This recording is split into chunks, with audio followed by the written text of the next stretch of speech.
হরে কৃষ্ণ।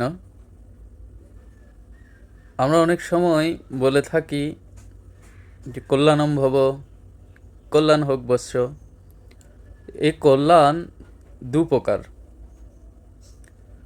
একটা হচ্ছে দেহকেন্দ্রিক কল্যাণ, আরেকটি হচ্ছে আত্মিক কল্যাণ, অর্থাৎ আত্মার কল্যাণ। দেহগত কল্যাণ হলো যে আমাদের সুস্বাস্থ্য, ভালো থাকা, আত্মীয় স্বজন, পরিবারবর্গ, সবার সঙ্গে সুসম্পর্ক থাকা, আর্থিকভাবে সচ্ছল থাকা, এগুলোকে দেহগত কল্যাণ বলা হয়।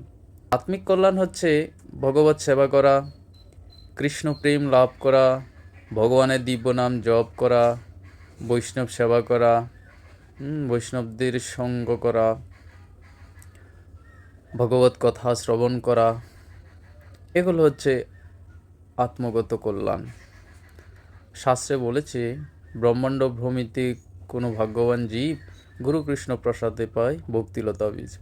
তো আমাদের মূল উদ্দেশ্য হচ্ছে সে ভক্তিলতা বীজকে হৃদয়ে বপন করা,